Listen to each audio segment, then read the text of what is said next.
पण म्हणजे हे ॲक्च्युअली करायचं कसं म्हणजे आता म्हणजे मला ही थेरपी घ्यायची आहे Correct. समजा. तर तुम्हाला कुठल्या दृष्टीने ती थेरपी हवी? म्हणजे सपोज तुम्ही माझ्याकडे आलात ॲज अ आता मी काउन्सिलर आहे, मी काउन्सिलिंग करते.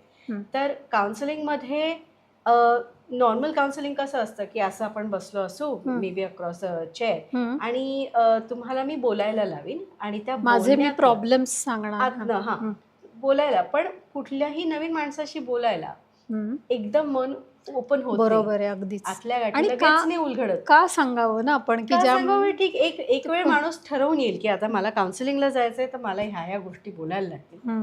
येणं बाहेर येणं अवघड होतं कधी कधी, पण ते एक आपण ठरवून जसं डॉक्टरकडे जातो तसं काउन्सिलरकडे जातो. पण काय होतं की आपला जो एक वरचा पडदा असतो ज्याला आपण मास्क म्हणतो तो उतरायला खूप वेळ लागतो. पण हेच जेव्हा अशा काउन्सिलिंग सेशनमध्ये प्राणी असतो, आता मी मांजरींबरोबर पण काम करते जसं कुत्र्यांबरोबर करते तसं, तर त्या कुत्र्या किंवा मांजरीबरोबर जेव्हा संभाषण होतं म्हणजे आल्यावर पहिली लक्ष कुठे जाईल? माझ्याकडे नाही जाणार, तर त्या कुत्र्या किंवा मांजराकडे जाईल. मग ते जे इंटरॅक्शन सर्वात पहिले होईल ते कोणाशी होईल? ते कुत्र्याशी होईल. आणि तो जजमेंटल नसणार. मग तुम्ही एकदम रिलॅक्स होणार तिथेच पहिले. बरोबर.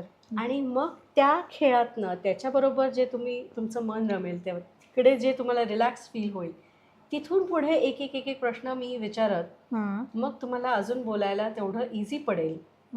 ओके. किंवा एखाद्या अवघड विषयावर जरी बोलायचं असेल तरी तुम्हाला माहिती आहे की एकीकडे तुम्ही त्या पेटला तुम्ही जवळ घेताय किंवा तो पेट पण रिस्पॉन्ड करतो. म्हणजे थेरपी डॉगचा रोलच आहे हा की ह्युमन इमोशन्सना समजून त्याला प्रतिसाद देणं, की जे घरचे पेट्स करतात.